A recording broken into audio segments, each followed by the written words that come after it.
తర్వాత వాళ్ళ మార్పు వచ్చి తిరిగి జనజీవన స్రవంతిలో కలిసిన వ్యక్తులను పరిచయం చేసే ఈ కార్యక్రమంలో ఈ వారం మన గెస్ట్ సేలంశెట్టి వెంకటరమణ. సేలంశెట్టి వెంకటరమణ అంటే ఉమ్మడి ఆంధ్రప్రదేశ్లో వరంగల్ జిల్లా దగ్గర నుండి విజయవాడ, కృష్ణా, గుంటూరు, ఒంగోలు ఈ అన్ని ప్రాంతాల్లో కూడా పోలీసులకు కంటి మీద కొనుక్కు లేకుండా చేశారు. దాదాపు 250 కేసులు ఉన్నాయి. అంటే 2002 వరకు అతను చెలరేగిన విధానం ఒక స్థాయిలో లేదు. అంటే అతను మోడ్ ఆఫ్ ఆపరేంట్ ఒకటి కాదు, యాసిడ్ల దాడి దగ్గర నుండి దొంగతనాల వరకు చేసేవారు.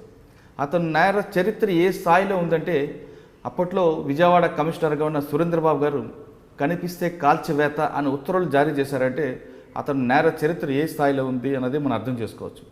అలాంటి మోస్ట్ వాంటెడ్ క్రిమినల్ తర్వాత మారి ఇప్పుడు చాయ్ దుకాణం పెట్టుకొని ఇప్పుడు ప్రశాంత జీవితం కొనసాగిస్తున్నారు.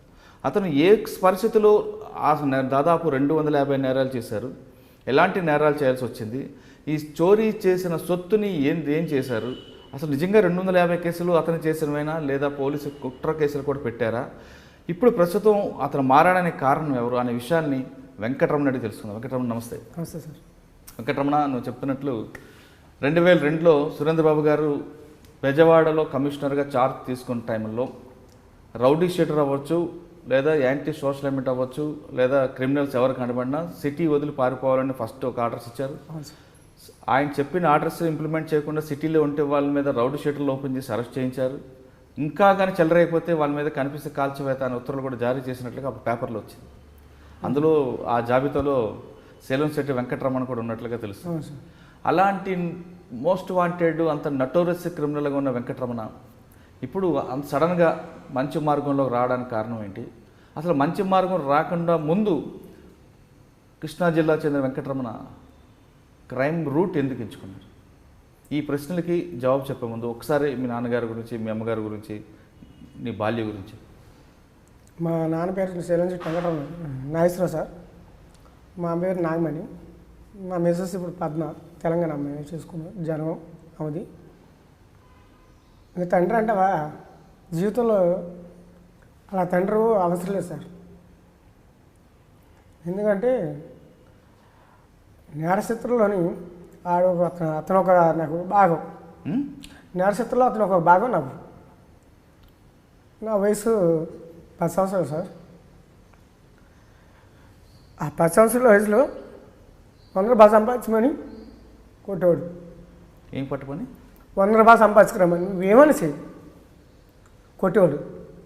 మా నాన్న పేరు చూస్తేనే నాకు కోపం, బాధ, అంతే. ఎందుకు ఆయన ఆ పరిస్థితి ఎందుకు రావాల్సి వచ్చింది? అతను ఆస్తి మా అమ్మది మా నాన్నది లవ్ మ్యారేజ్ సార్.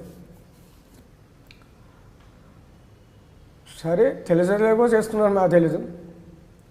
పిల్లలకి ఇచ్చింది లేదు. ఆస్తి మొత్తం పశ్చిమ గోదావరి తణుకు పక్కన కాలదారి మా నాన్నది. మా తాత పేరు నాగయ్య, మా నాయనమ్మ పేరు కనకమ్మ. అక్కడ ఏ పరిస్థితుల్లో వచ్చి ఇక్కడ మా విజయవాడ వచ్చేసి మా అమ్మని చేసుకున్నాడు. చేపల మార్కెట్ మా అమ్మది చేపల మార్కెట్, 1 టౌన్ చేపల మార్కెట్. అక్కడ మా అమ్మ పేరు పామని పిలిస్తే ఎక్కువ శాతం, నాగమణి కాదు, పామని పిలిస్తే మార్కెట్లో ఎవరైనా తెలుసు. ఇప్పుడు ప్రజెంట్ ఉన్నాడో లేదో తెలియదు కానీ రమణ ఆయన పేరు, కమ్యూనిస్ట్ పార్టీ ప్రెసిడెంట్ ఒక 15 సంవత్సరాలు 20 సంవత్సరాల కింద. సరే 15 సంవత్సరాల కిందట నేను అన్నీ మానుకున్నాం అన్నట్టుగా వెళ్ళి ఒకసారి బంధువులు పలకరిద్దామని వెళ్తే వచ్చింది ఆయనే.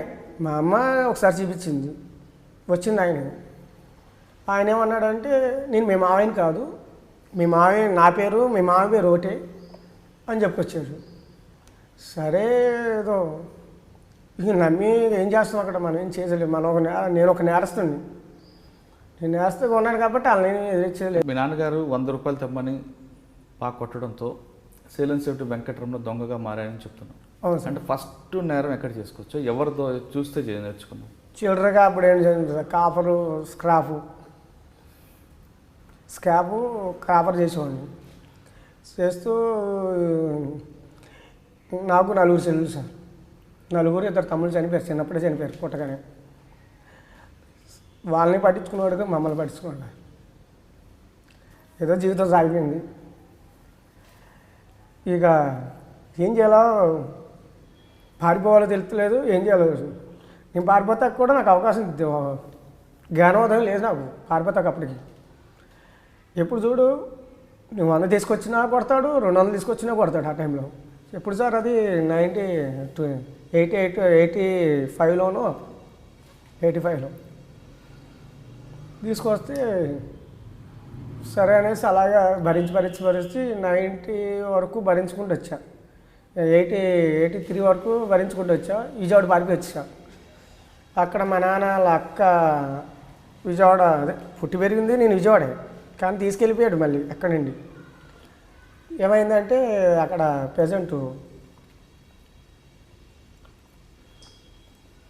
తీసుకెళ్ళిన తర్వాత పారిపోయి వచ్చాను. అక్కడ మా అక్క వాళ్ళ మా నాన్న వాళ్ళ అమ్మ అదే అక్కలు వీళ్ళంతా అక్కడ ఉన్నారన్నమాట, బంధువులు మొత్తం తోటలు అక్కడ ఉండడం వల్ల వెళ్తే వాళ్ళు కూడా షెల్టర్ ఇచ్చారు. షెల్టర్ ఇస్తే పారిపోయి వచ్చాడు అనేది. వాళ్ళ దగ్గర ఉన్నా కూడా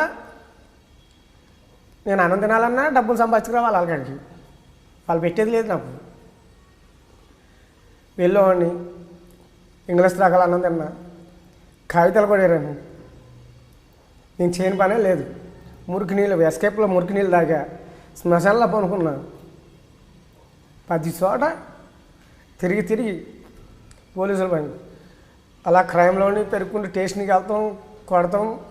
అప్పుడు కోటింగ్ ఎలా ఉండేదంటే మనిషి చచ్చాడా బతికాడా అని ఉండరు ఇంట్రెస్ట్ కాదు. ఆ పోలీసు దాని టార్చర్ వేరు సార్. దాని టార్చర్ ఎలా ఉంటుందంటే ఇప్పుడు పోలీసు ఏమో సార్ ఒక లెక్కల్లో కొడుతున్నారు మనిషిని. ఇది కాళ్ళు, మోకాళ్ళు, ఈ చేతులు, ఈ లేకపోతే ఇక్కడ అక్కడ అనేది ఒక లెక్కల్లో ఉంటుంది కోటింగ్. అదేంటంటే ఇప్పుడు కనపడదు, తర్వాత కనపడుతుంది. కానీ వాళ్ళు ఇచ్చే కోటింగు అప్పుడుకి చచ్చిపోవాలా బతకాలా అనేది తెలియదు. ఆ విధంగా ఉండేది సార్ కోటింగ్. మరి అంత దెబ్బలు తిన్నప్పుడు మళ్ళీ నేరం చేయాలి ఎందుకు అనుకున్నారు? నేరం అంటే ఇటు తండ్రి కొట్టే కంటే ఎక్కువ కాదు కదా సార్ నాది అబ్బాయి. నరకం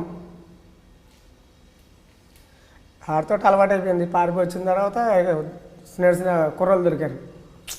ఇక ఉంటారు సార్ తిరిగే వాళ్ళు అంతా. తిరుగుతూ ఇలాగే చిల్లరగా తీసుకెళ్తాం పోలీసు వాళ్ళు. చేయకపోయినా తీసుకెళ్ళేవాళ్ళు, చేసినా తీసుకెళ్ళేవాళ్ళు. తీసుకెళ్ళి కనీసం మనిషిలా చూసేవాళ్ళు కదా వాళ్ళు. విజయవాడ పోలీస్ అంటే అక్కడ పోలీసుని నేను ఎక్కడ చూడలేదు సార్. నేను ఎలా చెబుతున్నాను, నేను నా పిల్లల మీద కొట్టేసిన మారను. అది పోలీస్ డిపార్ట్మెంట్ కొంతమంది తెలుసు. నా అమ్మవారి మీద కొట్టేసి చెబుతున్నాను. నేను అమ్మవారికి పూజ చేస్తే ఎక్కువ ఎన్ని టైం మీకు వచ్చేటప్పుడు కూడా దీపారాధన చేసుకుని వచ్చాను. నన్ను పట్టుకునేటప్పుడు కూడా నా ఇంట్లో పోలీసు వాళ్ళు ప్రతిది కూడా నా ఇంట్లో దీపారాధన చూస్తారు. ఆ పూజ ఎలా చేస్తారని చూస్తారు. వాళ్ళు హింసించే హింసకి మరిగా నేరస్తుడు మారేస్తారు విజయవాడ పోలీసులు. ఇదే సిచ్యువేషను విజయవాడలో ఉంటే ఈ పాటగా ఇంకో 4 సార్లు నేరాలు చేసి మళ్ళీ 4 సార్లు జైలుకి వచ్చేవాడిని. అంటే అంత క్రూరంగా ఎందుకు వాళ్ళు ఉంటారు? ఘోరంగా ఏముంది సార్, వాళ్ళలో డబ్బు కావాలి. దొరికేవాడు కేసులు వదిలేస్తారు, దొరకనోడమే కేసులు కావాలి. ఎన్నిసార్లు ఒక ఇనప మొక్కలు ఎప్పటికైనా అండి వాడు ఇనప మొక్కలు చెప్తున్నాడంటే ఇనప మొక్కలు ఎంత ఉంటాయి సార్ కాస్ట్లు? ఉన్న మొక్కలు 100 కేజీలు 200 కేజీలు పోను 1000 కేజీలు వేసుకోండి. 1000 కేజీలు రికవరీ ఎంత ఉంటుంది సార్ కాస్టు? అంటే వాడు ఒరిజినల్ కాస్ట్ వేసుకున్న 40,000 ఉంటుందేమో. అది తీసి పక్క పెట్టి బంగారం కింద ఫోర్ట్ ఇచ్చి 2 లక్షలు 3 లక్షలు ఇల్లు అమ్మిచ్చేస్తున్నారు ఇప్పుడు కూడా. ఇప్పుడు ఉంది సార్ అది. ఇప్పుడు ద్వారకా తిరుమల సారు ఇక్కడ చేశారు, ఆయనకన్నా 2 సార్లు ప్రెస్ మీటింగ్ జరిగింది. మరి ఆయన దృష్టిలోకి వెళ్ళిందో లేదో తెలీదు. ఇంతకుముందు కర్నూలు పోలీసులకి నేను కొద్దిగా సపోర్ట్ చేసి కొద్దిగా ఉన్నది. అది ఎంతవరకు వెళ్ళింది అనేది ఆయనకి తెలియదు. కానీ వీళ్ళ మాట కామ్ చేస్తారు. వాళ్ళు మాట్లాడతలేదు సార్. ఇక్కడంటావా ఈ తెలంగాణలో నేను ఎందుకు వచ్చానో తెలియదు. ఆ ఫైరింగ్ ఆర్డర్లోని ఎందుకు వచ్చి ఇలా బతుకున్నానో తెలియదు. ఇక్కడ కూడా లేపేద్దామని చూశారు నన్ను. అంటే స్క్రాప్ దొంగగా సేలం సెట్ వెంకటరమణ తన జీవితాన్ని నేరాల బాట పట్టుకున్న వెంకటరమణ తర్వాత ఏ దశలో 84లోనో 84 కదా సార్, 89లోనో 88లోనో వెళ్ళాను సార్ జైలుకి. ఒక జైలుకి వెళ్తామంటే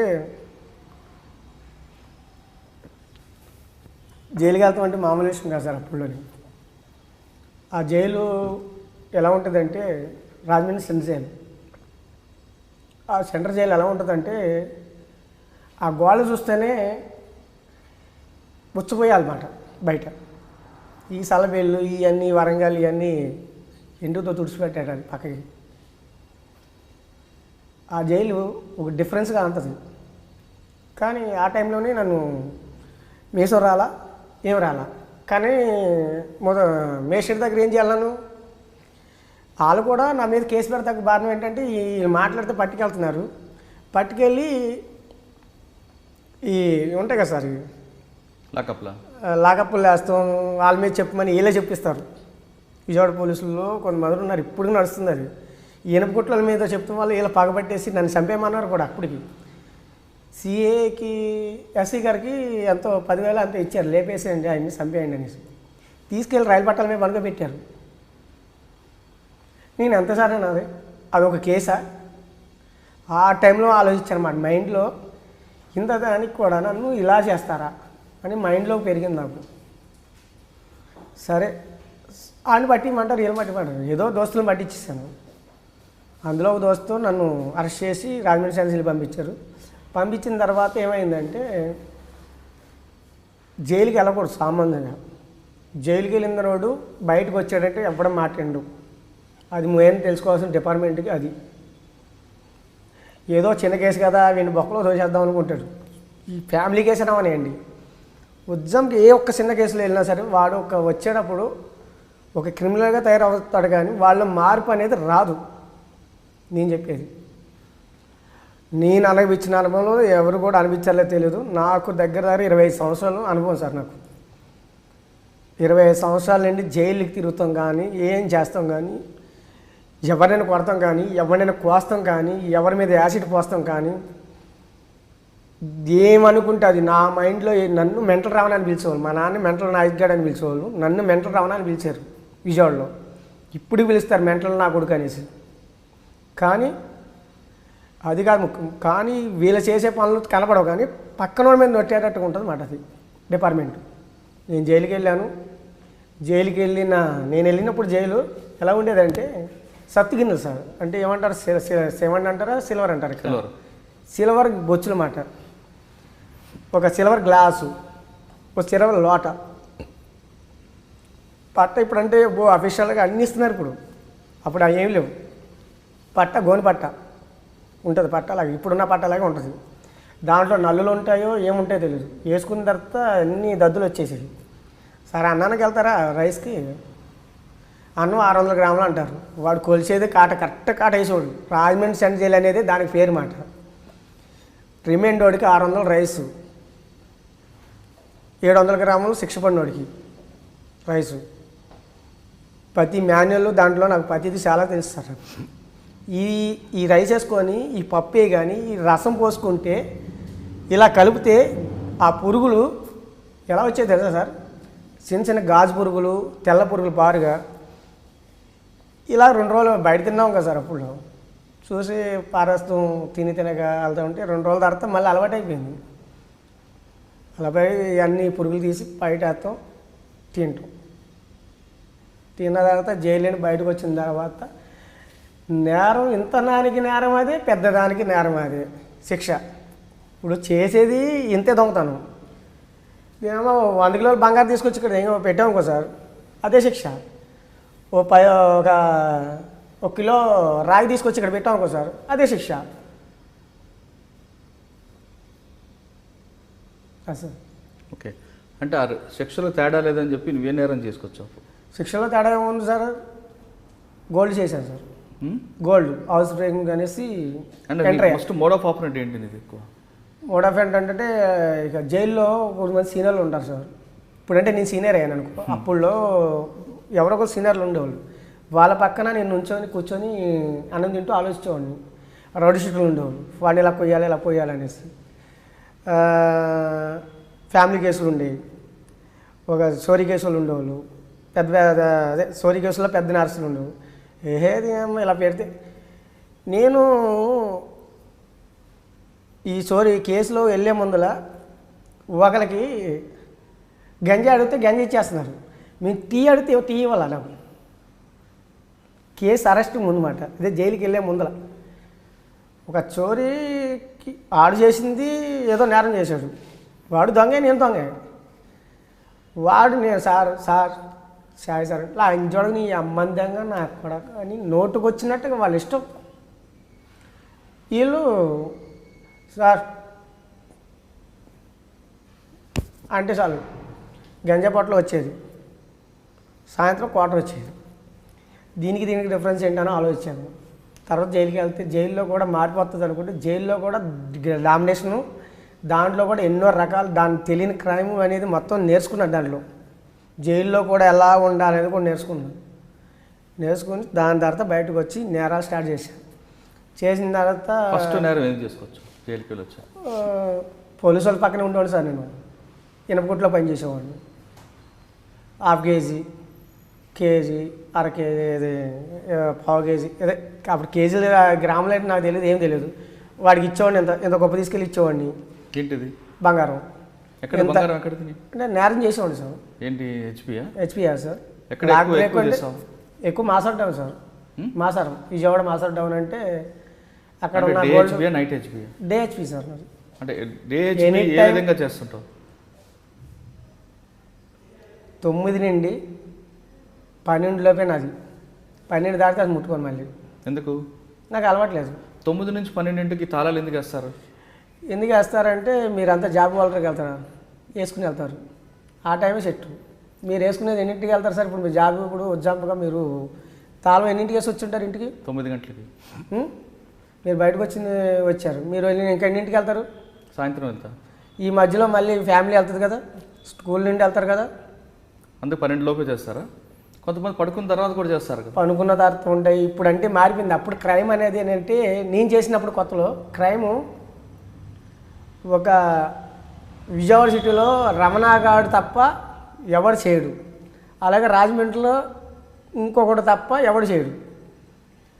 పట్టపగలు డే అఫెండర్ నైట్ అఫెండర్ లాగా, రేసొక్క పగల సొక్కలాగా ఇలా పేర్లు పెట్టేశారు. వెంకటరమణ అనే వ్యక్తి పట్టపగలు క్రైమ్ చేస్తాను 9 నుంచి 12 గంటల వరకు చెప్తున్నాం.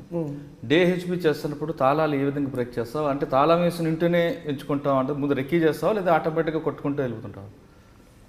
ఏమో సార్, ఒక క్వార్టర్ తాగుతాను, ఇది ఒక రౌండ్ వేస్తానంటే, రెండో రౌండ్లో కొట్టేస్తాను అంతే. ఎలాంటి బ్రేక్ అయినా కూడా. అంటే సెంటర్ లాక్ ఎలాంటి బ్రేక్ అయినా కొట్టేసేవాడిని.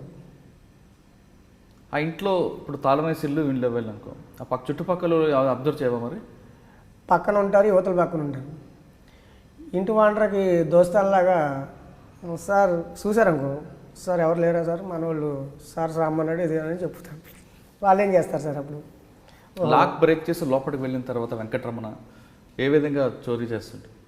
ఏం సార్, నేను బీరో ఎక్కువ ఓపెన్ చేసేవాడిని కదా సార్, తాళాలు వాళ్ళే పెడతారు అక్కడ. ఎక్కడ పెడతారు సార్? సలమర్లో గిరమర్లో మొత్తం తోటలో బెడ్రూమ్లో ఎక్కడైనా ఉంటాయి, వాళ్ళే పెడతారు. ఇంక కష్టపడాల్సిన అవసరం లేదు. పప్పు ఉప్పు డబ్బాల్లో కూడా పెడతారంటారు, కానీ ఆ పప్పు ఉప్పు డబ్బాల్లో పెట్టరు వాళ్ళు. ఏదైనా పూర్వకాలం నాకంటే చిన్నప్పుడు స్టోరీజ్ అది. అంటే లోపలికి వెళ్ళగానే తాళం ఈజీగా దొరుకుతుంది సార్. తాళం తీసిన తర్వాత క్యాష్ అయినా గోల్డ్ కూడా మొత్తం తీసుకుంటారు సార్, క్యాష్ గోల్డ్. అంటే దొంగతనం చేస్తున్నప్పుడు ఒక్కసారి మనసు బాధ అనిపించదు, వీళ్ళు ఎంతో కష్టపడి కొనుక్కున్నారు కదా సార్. నా తండ్రి నన్ను కొట్టేటప్పుడు, పోలీసు వాళ్ళు నన్ను కొట్టేటప్పుడు నాకు బాధ అనిపించదా సార్? నువ్వు కష్టపడింది కాదు కదా, దొంగతనం చేసుకొచ్చిందే కదా. దొంగతనం అంటే అంత ఈజీ కాదు సార్. ఎవరైనా వచ్చి చేయమనండి, నా తోటి నేరస్తులు ఉన్నారు, నాలాగా ఒక్కసారి చచ్చిపోయమనండి. అందుకే వాళ్ళకి నాకు డిఫరెన్స్. ఎక్కువ మాచవరం పోలీస్ స్టేషన్లో ఎక్కువ సొత్తు ఎక్కడ దొరికింది? మాసవరే సార్, అంతా సౌండ్ పార్టీస్, అంతా కమ్మస్ రెడ్డిస్. అందుకే ఆ ప్రాంతం ఎంచుకున్నావా? అంటే ఆ ప్రాంతమే కాదు సార్, చాలా చోట్ల ఉన్నాయి, కానీ కేజీలు దొరకాలంటే ఆ ఏరియా దొరికేది నాకు. ఆ బంగారం రికవరీ ఎవరికి ఇచ్చేవాడు? ఏమో సార్ ఆ బంగారం అమ్మక ముందే పట్టేసుకునేవాళ్ళు. కాకపోతే ఏంటంటే క్యాష్ ఉంటుంది కదా, క్యాష్ ఖర్చు అయిపోయినా పట్టుకునేవాళ్ళు మా ఆయన. అది కూడా నేను నా సొంతం ఖర్చు పెట్టేవాళ్ళు కాదు. చాలామందికి ఆకలి నా బాధ తెలుసు కదా సార్. నాకు చిన్నప్పుడు నేను ఎన్ని ఇంగ్లీష్ రాగల అన్నం తిన్నాను, మురికి నీళ్ళు తాగాను, ఇవన్నీ తెలుసు కాబట్టి ఆకలి ఉన్నోడికి అన్నం పెట్టేవాడిని. ఎవరికి పని లేదంటే వాళ్ళకి ఇదిగో బతుకనేసి ఒక 5,000 10,000 ఇచ్చేవాడిని. ఈ చైన్ తీసి ఇచ్చేవాడిని. నా సొమ్ము కాదు కదా సార్ ఇది. ఈ సొమ్ము మీద పంచవు. నా సొమ్ము అంటే ఇప్పుడు కష్టపడుతున్నాను. ఈ కష్టం అంటే నాకు తెలిసింది. ఇప్పుడు కష్టంలో కూడా నేను నా చూసింది ఏమైనా అన్నం ఒక్క పూట ఒక్కరికైతే పెట్టగలను. అప్పుడంటే 20 మంది కాదు 100 మందికైనా పెట్టేసి ఎత్తుంది నాకు అప్పుడు. ఎందుకు? డబ్బు వాళ్ళది కాబట్టి. అది వచ్చిన పాపం డబ్బు సార్. ఎందుకు దాచుకోకూడదన్నా? దాచుకోకూడదని కాదు, ఈ రోజు కూడా నాకు రూపాయి లేదనేది అందుకే కారణం సార్ నా మీద. వెంకటరమణ, దొంగతనం చేసి వచ్చావు. ఇంట్లోకి వెళ్ళిన తర్వాత ఇకపై ఎవరికి చోరీ కాకుండా ఉండాలంటే దొంగ ఇంట్లోకి వచ్చిన తర్వాత కూడా ఏం చేస్తే బాగుంటుంది? టెక్నికల్ పెరిగింది కదా సార్ మొత్తం. అంటే టెక్నికల్గా చాలా పెరిగినాయి, కానీ చాలా జాగ్రత్త తీసుకోవచ్చు. కాకపోతే ఏంటంటే లాకులు వాళ్ళు ఏంటంటే వాళ్ళకి బరువు ఎక్కువ, తాళాలు లేడీస్కి బరువు ఎక్కువ. ఆ ఎండి తాళాలైనా సరే ఏయైనా అని, లేడీస్కి తాళాలంటే బరువు ఎక్కువ. ఎందుకు? తాళాలు వాళ్ళు నడుగు పెట్టుకొని తిరుగుతారు. నెక్స్ట్ బీరువా కూడా కొంత స్ట్రాంగ్గా ఉండాలి. దానికి ఏదైనా సైలెన్సర్ మోగేటట్టుగా వచ్చినాయి కదా, అవి పెట్టండి. నెక్స్ట్ సీసీ కెమెరాలు వచ్చినాయి. బీరువా అలారం పెడుతున్నారు, ఇప్పుడు డోర్కి అలారం పెడుతున్నారు. అన్ని సిస్టాలు జాగ్రత్త చేసుకుంటున్నారు. అయినా కూడా నేరాలు జరుగుతున్నాయి. అది అయినా కూడా నేరాలు జరగకుండా ఉండాలి. ఒకవేళ నేరస్తులు ఇంట్లోకి వచ్చిన తర్వాత కూడా ఏం పోకూడదు అంటే ఏం చేయాలి? ఎందుకంటే నువ్వు మానేసావు కాబట్టి చెప్పడానికి తప్పేం లేదు సార్. నాకే అలాంటి ఆలోచన ఉంటే నేను ఇప్పటి వరకు ఈ కూడా చెప్పేవాడిని కాదు కదా సార్. నా మైండ్లో ఇలాంటివి లేవు. ఇంతవరకు నా మీద పిట్టి కేసు కూడా లేదు. ఇకపై జరగకుండా ఉండాలంటే వాళ్ళు జాగ్రత్తలు చాలా తీసుకోవాలి సార్. వాళ్ళ ఇంట్లో బంగారం బీరువాలో పెట్టు, అక్కడ బ్యాంకులో పెట్టక్కర్లా, ఇంట్లో పెట్టుకుని వెళ్ళొచ్చు. కానీ చాలా జాగ్రత్తలు తీసుకోవాలి. అదే ఆ జాగ్రత్త. ప్రతి పని మనిషిని కూడా నమ్మకూడదు. నీ ఇంట్లో వాళ్ళు నేను నమ్మకూడదు ముందు. ఇప్పుడు నేను డ్రింకర్ని సార్, మీరు తాగరు. ఏమవుతుంది? ఇప్పుడు నేను మందు తాగుతున్నాను, నాకు డబ్బులు అవసరం, మీరు తాగరు కాబట్టి డబ్బులు అవసరం లేదు. అప్పుడు మన ఇద్దరి మధ్యలో ఆమె ఎక్కడ ఏం పెడుతుందో మన ఇద్దరికి తెలుసు. అప్పుడు మన ఇంట్లో దొంగలు ఉంచుకొని బయట వాళ్ళు అనక్కర్లేదు. పని మనిషి పని బయటికి వెళ్ళే ఉండాలి. వాళ్ళ వల్ల కొంత ఇన్ఫర్మేషన్ బయటకు వెళ్తుంది. ఏంటి రెండోది, నేను ఎవరినైనా తయారు చేయవచ్చు. అది కాబట్టి మార్చవరంలో మాసరే కదా సార్, చాలా చోట్ల ఉన్నాయి. కానీ సరే, హెచ్పి అఫెండర్ కాకుండా ఇంకా వేరే క్రైమ్ కూడా కనిపిస్తుంది రికార్డులో. క్రైమ్ అంటే యాసిడ్ దాడి అన్నది. యాసిడ్ అంటే ఇంపార్మర్ చేసేవాళ్ళు సార్ నా మీద కుర్రోళ్ళు. ఇంపార్మర్ అంటే నేను చేస్తానో లేదో వాళ్ళకి అనవసరం. పోలీస్ అనేది ఇంపార్మర్ పెట్టేది అప్పుడులో. నాకు ఇప్పుడు అంటే తెలియదు, కానీ అప్పుడులో తెలుసు కదా నాకు. పట్టించిన తర్వాత దెబ్బ తగిలింది సార్ నాకు, ఎదురు దెబ్బ. ఎవరని తెలుసుకున్నాను. వెళ్ళిపోయి డైరెక్ట్గా మా సిస్టర్ని అడ్డు పెట్టాను నేను. మా సిస్టర్ గొడవ పెట్టుకున్నట్టు నటించాను. ఈ లోపు ఏమైందంటే ఈ ఎదవలు ఉంటారు కదా, వచ్చేసి చేత్తో నెట్టారు. ఎమ్మన్నే బాటిల్ తీసి 2 బాటిల్ మూతలు తీసి పోస్తాను సార్. అది ఈ బ్యాటరీ యాసిడ్ కాదు, ఏమి కాదు, ఒరిజినల్ బంగారపు యాసిడ్. కాలితే ఎలా ఉంటుందంటే ఈ మొత్తం లేచి లోపలికి వెళ్ళిపోతుంది మొత్తం, అలా ఉంటుంది. కానీ కళ్ళల్లో పడలేదు, ఇక్కడ పడింది, ఇవన్నీ కాలిపోయినాయి. ఎంతమందికి? 4గురికి. 4గురికా? ఆ తర్వాత అదే కేసులు కొనసాగి అప్పుడు ఆ కేసు ఏమైందంటే 324. అప్పుడులో కేసు 324. ఇప్పుడు యాసిడ్ కేసు అంటే అబ్బో భారీ ఎత్తు కేసు. ఇప్పుడు అప్పుడులో యాసిడ్ ఇంపార్మర్ అనేవాడి మీద పోసేవాడు సార్. ఎన్ని యాసిడ్ దాడులు కేసు ఉంటాయి? దాడుల్లో అయితే ఒకటే కేసు బుక్ అయింది, పోసినవి అయితే 3-4 ఉంటాయి సార్. కానీ విజయవాడలో అప్పుడు రౌడీలు కూడా బాగా ఉండేవారు. వాళ్ళతో స్నేహం ఏ విధంగా కొనసాగి? విజయవాడ రౌడీ షీటర్లు అంటే అందరికీ నేను తెలుసు సార్, అలాగా నాకు వాళ్ళు తెలుసు. దోస్తాను విజయవాడ జైలు నుండి పరిచయాలు. ప్రతి ఒక్కరు నాకు ఎక్కువ రంగా గారు అంటే ఇష్టం. నేను కాపే, ఆయన కాపే. ఏంటి కానీ రంగా గారు ఎప్పుడు కూడా ఇలాంటి రౌడీ షీటర్లు ప్రోత్సహించడం అనేది రికార్డులో లేదు. ప్రోత్సహించేదని లేదు కానీ సార్, అది ఇప్పుడు మీరే ఎగ్జాంపుల్ మీరే ఒక వ్యక్తి అనుకోండి సార్, మీ పేరు చెప్పుకొని 10 మాత్రం మేము బతుకుతాం సార్. అది కానీ వాస్తవంగా రంగా గారు అటువంటి వాళ్ళని దూరంగా పెట్టేవారు కదా. పెడతారు సార్. ఆయన ఏంటంటే ఆయన ఎత్తికత్వంగా ఏంటంటే నాకు తెలిసిన వరకు మా నాన్న కూడా ఆయన పార్టీయే. ఒక రత్నకుమార్ వాళ్ళే ఆయనకి బ్యాడ్ వచ్చింది ఏంటి. ఆ రంగా గారు అనేది ఒక ఆయన ఈరోజు ఉంటే సీఎం ఎప్పుడు అయిపోయేవాడు, నెక్స్ట్ అక్కడ నుంచున్నవాడు. అది కాకపోతే ఏంటంటే అప్పుడులోనే ఇక కొంతమంది నెహ్రూ గారు ఇలాగ ఉన్నారు కదా, వాళ్ళ పెద్దవాళ్ళు మొత్తం అంతా కుమ్మక్కయ్యి కొద్దిగా చేసుకున్నారు అంతా. అదొక ఇది సార్. రౌడీ షీటర్లు అంటారా, నాకు చాలామంది తెలుసు సార్. కొద్దిగా వాళ్ళకు కూడా నా పేరు తెలుసు. ఎంతమంది రమ్మంటారు, నాయకులు కూడా అప్పుల్లో రమ్మన్నారు. నేరం చేసి రంగా గారి దగ్గరికి ఎప్పుడైనా వెళ్ళావా? రంగా గారు అప్పుడు చనిపోయారు సార్. ఆ చనిపోయినప్పుడు ఎక్కడున్నాను? అప్పుడు బీమార్లో ఉన్నాను సార్. అప్పుడు నేను కూడా చనిపోగానే తెలియగానే అనిపించింది అంటే ఒంట్లో బ్లడ్ చచ్చిపోవాలింది. నేను కూడా వెళ్ళి అక్కడ గొడవలు వేసాను సార్. బీమార్లో కొద్దిగా అవి తాళపెడతాం అవి చేశాను. అంటే ఆవేశం ఏంటంటే ఒక లేబర్కి మంచిగా ఇస్తారు సార్ ఆయన. అంటే ఆ ఆవేశం ఆనందం బాధతో చేసింది తప్ప వేరే ఉద్దేశం ఏదో ఉద్దేశంతో చేయలేదు. అది అప్పుడు చిల్లర నేరస్తున్నాయి చిన్నగా. రంగా గారు చనిపోయిన తర్వాత వరుసగా క్రైమ్లు చేసుకుంటూ వస్తున్న సేలంశెట్టి వెంకటరమణపై విజయవాడ కమిషనర్ గారు సురేంద్రబాబు గారు ఎందుకు అంత కఠిన నిర్ణయం తీసుకోవాల్సి వచ్చింది? మీతో పాటు నేను ఒక్కరినైనా లేదా మీతో పాటు ఇంకెవరినైనా తీసుకున్నారు? ఉన్నారు సార్. దానికి ఏంటంటే దానికి ముందు ఏమైనా జరిగిందంటే నాకు పశ్చిమ గోదావరిలో నేను ఈ నేరాలు చేస్తూ పశ్చిమ గోదావరి వెళ్ళిపోతుండేవాడిని సార్. సరే వచ్చినప్పుడల్లా వాళ్ళకి అనుకూలంగానే రికవరీ ఇస్తుండేవాడిని. ఇంత పీసు బిరుకు కూడా నిలబెట్టుకునేవాడిని కాదు.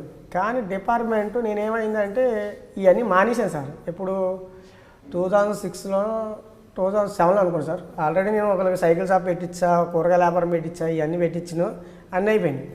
వాళ్ళ దగ్గర కూడా వెళ్ళి వసూలు చేసుకున్నారు. నేనైతే చెప్పలా. వాడు సైకిల్ షాప్ అమ్మి ఇచ్చారు. వాడు మళ్ళీ నేరస్తుగా తయారవుతాడు కదా సార్. మళ్ళీ అప్పుడులో నేను ఆర్డర్ ఇచ్చింది నాలాగా నేనైతే తయారైపోయాను అనేసి అప్పుడు నడుస్తున్న ప్రశ్న సమాధానం అది కాదు. విజయవాడ కమిషనర్ గారు సురేంద్రబాబు గారు నేను అక్కడికే వస్తున్నాను సార్. వెంకటరమణ గారి మీద ఎందుకు అక్కడికే వస్తున్నాను సార్. ఇది ఏంటంటే అక్కడ వెళ్ళిన తర్వాత నేను మారాను. మారిపోయిన తర్వాత ఈ కేసును మానేశాను. మానేసి అక్కడ నేను సైకిల్ షాప్ పెట్టించాను చూడండి.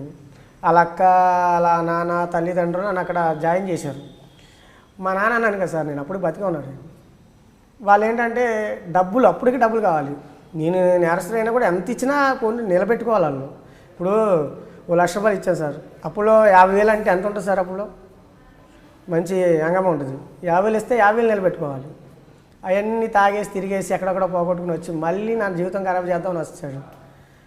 అక్కడ ఏమైందంటే ఈ సర్కిల్లో నేను నేరం చేయకుండా ఫ్రూట్స్ మార్కెట్ పెట్టుకున్నా, ఉల్లిపాయలు అమ్ముకుంటున్నా. మా నాన్న తీసుకొచ్చి మా కొడుకు నేరాలు చేసి అక్కడ ఖర్చు పెడతాడు, అందరికి పెడతానని తీసుకొచ్చి పట్టించాడు. పట్టించిన తర్వాత వచ్చా. వాళ్ళు ఎంక్వైరీ చేశారు. ఎంక్వైరీ చేసిన తర్వాత ఎటువంటి నేరం చేయలేదు సార్. నేను తెలిసింది. మరి ఏం చేయాలి సార్? పోలీసు ఏం చేయాలి సార్? పంపించాలి, బయట పంపించాలా? నా మీద అప్పటికి బంగారపు గోల్డ్ ఆన్లైన్లకు వస్తువులు ఇలాంటివి జరిగినాయి. కానీ అవన్నీ వదిలేసి మళ్ళీ ఏదో గన్ అంట, ఏదో బొక్కలు పెట్టే గన్ దింగానంట. అవన్నీ వదిలేశాను. ఎప్పుడో చిన్నప్పుడే వదిలేశాను. బొక్కలు పెట్టే గన్ దింగానని కేసు పెట్టాడు పనవట్లో. నేను అప్పటికన్నా, సార్ నా జీవితం ఖరాబ్ చేస్తున్నారు మీరు, నేను పెళ్లి చేసుకుందాం అనుకుంటున్నా, నన్ను మీరు వదిలితే నేను మంచిగా బతుకుతాను, వదిలేండి సార్ అన్న. ఓరా నీ వల్ల ఏమవుతుంది అన్నాడు.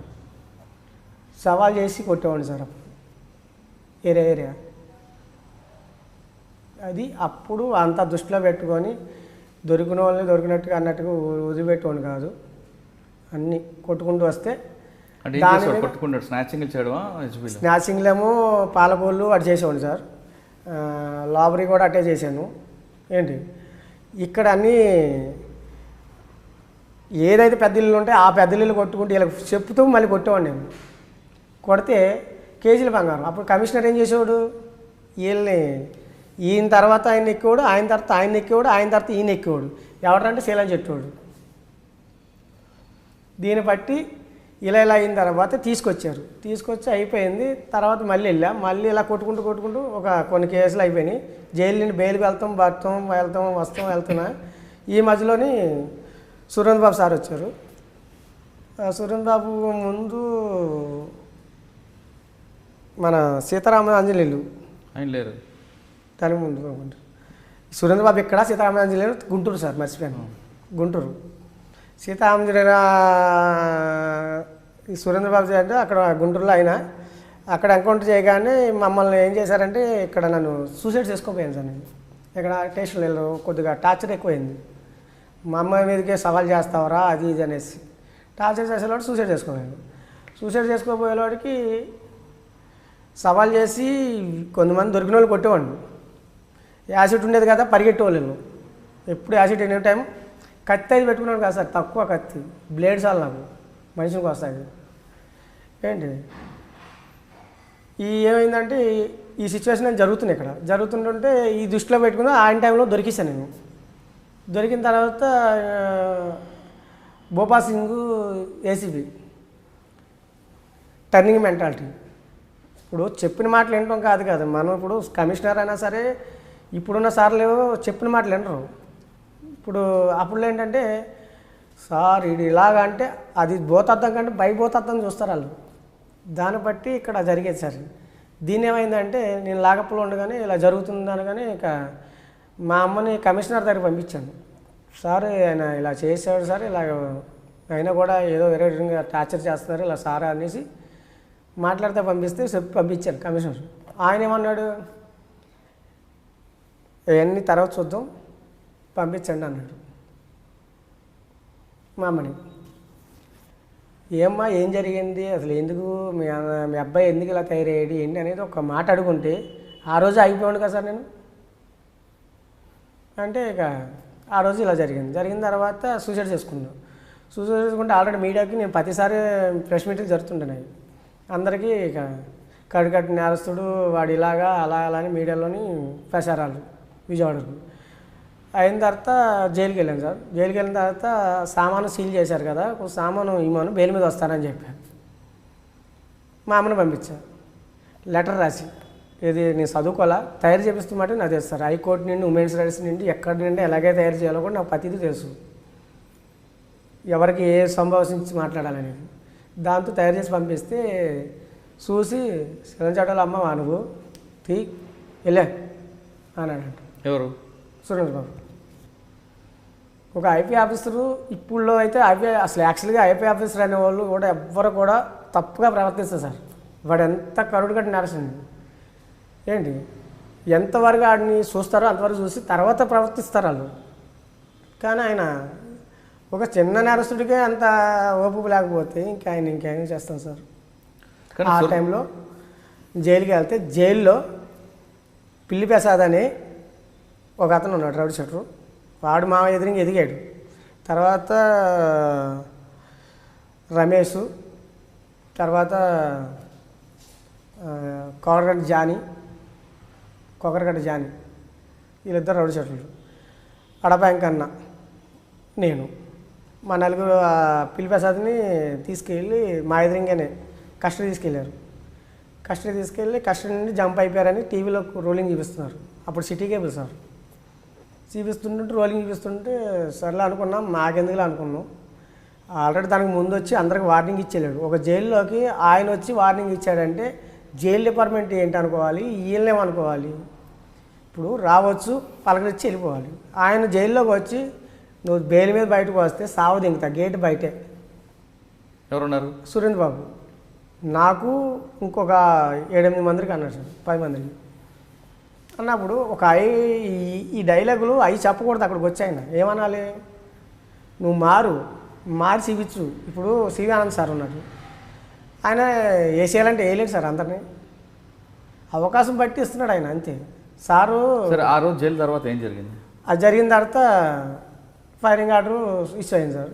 అయిన తర్వాత బెయిల్ మీద అనుకోకుండా నా దోస్తే పెట్టాడు బెయిల్. నేను అసలు బెయిల్ ఎవరికి ఆర్డర్ ఇవ్వాల, అనుకోకుండా దోస్తు పెట్టాడు. పెడితే నాకు అప్పుడు జైలు వాళ్ళని అడిగాను నేను, సార్ ఇది నేనైతే పెట్టలేదు సార్, మరి పరిస్థితి ఏంటి, మాకు మరి లోపల ఉంది అంటే జైలు వాళ్ళు కొద్దిగా వాళ్ళ దగ్గర పనిచేశాను కాబట్టి వాళ్ళు సరే రావునా మేమైతే ఆపేది లేదు. బెయిల్ వచ్చిన తర్వాత ఎట్టి పరిస్థితిలో ఎవరు వచ్చినా ఆపేది లేదు ఆర్డర్ తోసేసింది బయటికి. ఉంటే మా ఉంటే ఒక గంట ఉంటాడు అటు మనిషి అంతే, ఇది రిక్వెస్ట్ మీద తోసేస్తారు. ఇంకా గంట తర్వాత తోసేసి కానీ ఇంకా మా వాడు తీసుకుని వెళ్ళిపోయాడు, బండి మీద వచ్చి తీసుకెళ్ళిపోయాడు. ఈ లోపల 2 జేబులు వచ్చేసినాయి అంట, తెలిసింది అనుకుంటా. వచ్చేసాడంట, వాళ్ళని మెమోలు ఇచ్చాడంట సారు. మెమోలు వస్తే నేనేం చేశాను, మా వాడి దగ్గర 5,000 తీసుకొని పశ్చిమ గోదావరికి వెళ్ళి కాముగా ఒక చోట ఉండి ఉన్నా. ఈలోపు మా అమ్మ ఏం చేసింది, లాయర్లు అప్పటికే సురేంద్రబాబు మీద కొద్దిగా రిజల్ట్స్ ఏదో అంటారు కదా సార్, దాని మీద పగతో ఉన్నారు. ఉంటే దాన్ని ఏమైందంటే మా అమ్మది కలిసి నీ కొడుకుని చంపేశారని, నా కొడుకుని చంపేశారనేసి హైకోర్టులో పిటిషన్ వేసింది. ఏమి పిటిషన్ వేసింది, ఆయన కూడా ఒకసారి కోర్టుకు వచ్చాడంట. వచ్చిన తర్వాత వెళ్ళిన తర్వాత నాది మార్వేషాలు అనేది అన్ని విషయాలుగా అంటే గుండె లేకంట ఇలాగా ఇలా అని సిబిచ్చి ఫోటోలు మన మాసర్ డౌన్ ఎక్కడ తిరుగుతానో అన్ని చోట్ల వేసి 10,000 అనేసి ఫైజ్ అనేసి ఇచ్చాడంట. నాకు తెలియదు, మామూలుగా చెప్పారు మన వాళ్ళు. నేను లేను కదా సార్ అక్కడ, ఎందుకంటే యాక్చువల్గా నేను లేను కాబట్టి నాకు తెలియదు. మొత్తం అందరూ చెప్తే విన్నాను. చెప్పిన తర్వాత అయిపోయింది. ఒక 6 మంత్ తర్వాత ఒక అతనికి కూరగాయలు పెట్టించాను ఎఫెండర్కే. అన్నా నేను పారిపోయాను విజయవాడ నుండి, పారిపోస్తానంటే నీతో వస్తానన్నా అంటే, ఒరే మా జీవితం ఖరాబ్ అయింది, నువ్వు వచ్చి ఏం చేస్తావు అనేసి కూరగాయల వ్యాపారం పెట్టించేసాను. వాడు ఏం చేశాడో తెలియదు, ఓ 4 రోజులు కూరగాయలు అమ్ముకున్నాడు. వాడి బట్టలు లేవంటే నా బట్టలే తీసుకెళ్ళి ఇచ్చా. 5వ రోజు 6వ రోజు అది కనబడతలా. సర్లే పోతే ఎటు పోయి ఉంటాడులే, ఏం చేస్తాం అనుకుంటే వారం తర్వాత స్పెషల్ టీం దిగింది సార్ అక్కడికి తణుకులో. మార్నింగ్ నేను మంది వేద్దామని పక్కన బార్ ఉంటుంది, పద్మశ్రీ థియేటర్ పక్కన మంది వేద్దాం అనేసి బారు అప్పుడు 7ంటికి తెరిచేవాళ్ళు. 7ంటికల్లా వస్తే సుమోలు పెట్టుకుని ఉన్నారు. ఉంటే నేను అక్కడ పక్కన వీడియో షాప్లోకి వెళ్ళి క్యాసెట్లు ఏమన్నా చూసుకుని బయటకు అడిగి పెట్టాను సార్. వచ్చేసి మొత్తం పెట్టేశారు. పెట్టి చేతులు కట్ట అన్నీ లాగేసి ఎక్కిస్తారు. ఎక్కిచ్చేసిన తర్వాత ఇక లేపేస్తారనుకున్నా. అప్పుడు ఆర్డర్ అయిపోయింది కదా సార్, లేపేస్తారని నిర్ణయించుకున్నా. అవి నిర్ణయించుకున్న తర్వాత అంతేలా నా జీవితం అనుకున్నా. నేను ఒకటి అడిగాను, ఇక నాకు అప్పటికి చచ్చిపోదాం కానీ అయిపోయింది, డిసైడ్ అయిపోయింది. ఎలాగో చెప్పినా ఒకటే చెప్పపోయినా ఒకటే. ఇలాగే కాకపోతే ఏంటంటే నా లెక్కి అక్కడ మొత్తం పబ్లిక్లో తీసుకొచ్చారు నన్ను. పబ్లిక్ ఉంటుంది కదా సార్, పబ్లిక్లో తీసుకొచ్చారు సార్ నన్ను. తీసుకొస్తే అది ప్రెస్ పాయింట్ అయింది. రెండోది నేనేం అడుగుతున్నానంటే, ఆల్రెడీ ఫోన్ వచ్చింది వర్మ, ఇప్పుడేమో ఏసీబీ సార్, అప్పుడు ఎస్సీ అయినా. వర్మ గారికి ఫోన్ వచ్చింది. వస్తే సార్ లేపేమన్నాడు ఆయన. సార్ ఆల్రెడీ పబ్లిక్తో తీసుకొచ్చా, ఏదో ఇంగ్లీష్లో కొన్ని ట్యాగ్తో మాట్లాడాడు. వచ్చిన తర్వాత నేను ఒకటే అన్నా, సార్ నాకు మందు ఆపించాను సార్, ముందు నాకు అవసరం అన్నా. తణుకు నుండి దాటిన తర్వాత 7 కిలోమీటర్లో ఒక ఊరు ఉంది సార్, సినిమా థియేటర్ ఉంటుంది, దాని పక్కనే మందు అమ్ముతారు. అక్కడ తీసుకొచ్చి కూర్చోబెట్టి మందు ఆలే పోసి తాగిపిచ్చి అప్పుడు రియల్స్గా అడిగాను అనమాట, సార్ మీరు లేపాలనుకుంటే నాకు ఒక ఫుల్ బాటిల్ ఇచ్చి లేపేయండి సార్ అన్న. ఎందుకంటే ఆ టెన్షన్ ఉంటుంది, ఇక మందులో ఉంటాం, వాళ్ళు ఏది వేసినా కూడా మనకేం టెన్షన్ ఉంటుంది సార్. అదే అడిగా, కావాలంటే అదే మాట అడగండి అది సార్. అక్కడి నుండి తీసుకొచ్చి అండర్గ్రౌండ్ చేస్తారు, డాక్ సెల్లోనే వేసారు. అప్పుడు డాక్ సెల్ అనేసి ఒక ఎస్కార్డుది ఉంటుంది కదా, రిజర్వ్ ఎస్కార్డు ట్రైనింగ్ తీసుకునే కాడ ఒక డాక్ సెల్ అనేది ఒకటి ఉందంట. తీసుకొచ్చి అందులో పడేశారు నన్ను. పడేసిన తర్వాత ఒకరోజు చూసా, 2 రోజులు చూసా, 3 రోజులు చూసా, ఎవరు పట్టించుకుంటున్నా. ఓపీ ఏసీబీ వచ్చాడు, రత్నరాజు అనే సీఏ వచ్చాడు, అందరూ వచ్చారు. డేంజర్ క్రిమినల్స్ జాగ్రత్త అనేసి వచ్చిన నాకు ఎవరైతే ఉంటారో ఎస్కార్డ్ వాళ్ళందరూ చెప్పాడు. అక్కడ ఉన్న అన్నీ తీస్తారు, చేతికి ఇంత అదేం దొరకంట చేసి ఇక తర్వాత ఇక్కడ మళ్ళీ విడిచిపెట్టారా, జైలుకి పంపారా? జైలుకి పంపించారు సార్. అక్కడ అరెస్ట్ చేయలేదు, పశ్చిమ గోదావరి కప్ చెప్పారు. పశ్చిమ గోదావరి కప్ చెప్తే అప్పుడు 25 కేసులో వేశారు. అంటే మా సురేంద్రబాబు గారి గురించి ఒక మాట చెప్తాను. చెప్పండి సార్. సురేంద్రబాబు గారు నా మీద కాల్పులు ఆర్డర్ ఇచ్చారు. ఒకవైపు పిఎస్ఆర్ ఆంజనేయులు గారు, ఇంకోవైపు సురేంద్రబాబు గారు 2 జిల్లాల్లో తిరిగారు. అంటే ఒక నేరస్తుడు ప్రజలకు భయభ్రాంతికి గురి చేస్తున్నప్పుడు ఒక ఐపీఎస్ ఆఫీసర్గా ఆ విధంగా యాక్షన్ చేయడం తప్ప అంటే ఇప్పుడు అది ఎంతవరకు నిజం అనేది తెలుసుకోవాలి కదా సార్. ఇప్పుడు అది ఎంతవరకు నిజం నిజమా? అనేది ఇప్పుడు నువ్వు సేలంశెట్టి వెంకటరమణ ఇప్పుడు మారాడు కాబట్టి ఒక విధంగా మాట్లాడుతున్నాడు. సేలంశెట్టి వెంకటరమణ కోట వేసిన తర్వాత ఎవరి మాట వినడు. సేలంశెట్టి వెంకటరమణ బైక్ మీద బెంచ్ సర్కిల్ నుంచి ఏలూరు రోడ్డు మీదుగా తిరుగుతున్నప్పుడు స్నాచింగ్లు అవ్వచ్చు, బ్లేడ్తో ట్రావెలింగ్ చేసుకుని వెళ్ళేవాడు. అంటే అమాయక ప్రజల్ని ఆ విధంగా భయభ్రాంతులు గురి చేస్తున్న వెంకటరమణపై ఒక ఐపీఎస్ ఆఫీసర్ కానీ ఒక పోలీస్ అధికారి కానీ అంత కఠిన నిర్ణయం తీసుకోవడం అనేది తప్ప? తప్పంటే ఒకసారి అవకాశం ఇవ్వాలి కదా సార్. ఇప్పుడు ఒకసారి ఇచ్చారు, చెడగొట్టారు, వాళ్ళే పెట్టారు, వాళ్ళే భిక్ష పెట్టారు, వాళ్ళే చెడదింగారు. నేను అడిగిన క్వశ్చన్ అది కాదు. సామాన్యం మారావు కాబట్టి ఇప్పుడు నీకు అది బాధ అనిపిస్తుంది. నువ్వు సామాన్యుడిగా ఆయన చేసింది అయితే రాంగే సార్. ఇప్పుడున్న పరిస్థితుల్లో ఆయన చేసింది అయితే రాంగే సార్. నేను అడిగిన ప్రశ్న అది కాదు. ఇప్పుడున్న పరిస్థితుల్లో సేలం వెంకటరమణ ఉప్పల్ ఏరియాలో తిరుగుతున్నప్పుడు నీ మీద ఎవరైనా స్నాచింగ్లు చేసి నీ మీద దాడి చేస్తే నువ్వు మాజీ క్రిమినల్గా సామాన్య మానవుడుగా నువ్వు భయభ్రాంతికి గురి అవుతావు అవ్వవా? అవుతాను సార్. మరి అప్పుడు పోలీసులు ఏం చేయాలి? యాక్షన్ తీసుకున్నప్పుడు మరి నీ వైపు నుంచి పోలీసులు యాక్షన్ తీసుకోవాలి. నీ మీద దాడి చేసిన వ్యక్తులను అరెస్ట్ చేయడం కాదు, అవసరమైతే ఎన్కౌంటర్ చేయమని కూడా ప్రశ్నించే అధికారం నీకుంది. కానీ ఒక క్రిమినల్గా నీ మీద యాక్షన్ తీసుకుంటే తప్పు అని వీళ్ళ ప్రశ్నిస్తాం.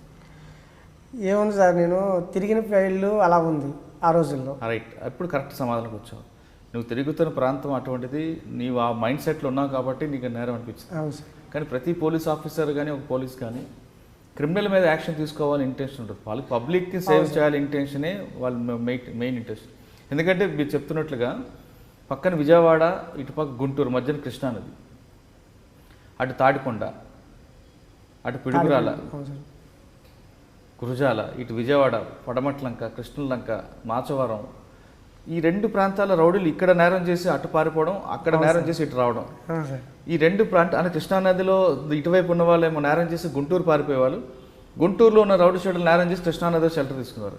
అంటే ఇక్కడ పోలీసులకి సంబంధం లేకుండా అక్కడ పోలీసు సంబంధం లేకుండా అటువంటి పరిస్థితుల్లో రెండు జిల్లాల ప్రజలు తీవ్ర భయభ్రాంతికి గురిపోయిన పరిస్థితి కరెక్ట్ 2002 వరకు కూడా. ఆ టైంలో వచ్చిన సురేంద్రబాబు గారు విజయవాడలోని, పిఎస్ఆర్ ఆంజనేయ గుంటూరులో ఇద్దరు ఉక్కుపాదం మోపారు. ఇక్కడ నేరం చేయలేదు అని కాకపోయినా అక్కడ నేరం చేసిన ఇక్కడ పట్టుకునేవారు, ఇక్కడ నేరం చేసిన అక్కడ పట్టుకున్నారు. ఆ టైంలో వాళ్ళు ఆ విధంగా నిర్ణయం తీసుకోబట్టే ఈరోజు ఆ రెండు ప్రాంతాలు ప్రశాంతంగా ఉన్నాయనేది వాస్తవం. నీలాంటి నేరస్తులు అప్పుడులో, ఇప్పుడు కాదు, అప్పుడులో మీరు చేసే నేరాలు అన్నీ నువ్వు కావు. సేలంశెట్టి వెంకటరమణ మందు వేసుకొని ఒక 2 వీలర్ మీద బయలుదేరి స్నాపింగ్ చేసుకుని వెళ్తున్నాడంటే భయభ్రాంతికి గురయ్యారు. అది వాస్తవా కాదా? అక్కడ వరకు అంటే హౌస్ బ్రేకింగ్ ఎక్కువ సార్. నాది హౌస్ బ్రేకింగ్ అవ్వచ్చు, స్టాబింగ్ అవ్వచ్చు, యాసిడ్ దాడి అవ్వచ్చు. సేలంశెట్టి వెంకటరమణ పోలీసులకు వెళ్ళాలంటే యాసిడ్ దాడి చేస్తాడు కాబట్టి అది ఉండేది సార్, అదో భయం ఉండేది. సార్. మరి నిన్ను పట్టుకోవాలనుకుంటే బ్లేడ్ కూడా ఉండేది సార్, అక్కడ బ్లేడ్ కూడా ఉండేది.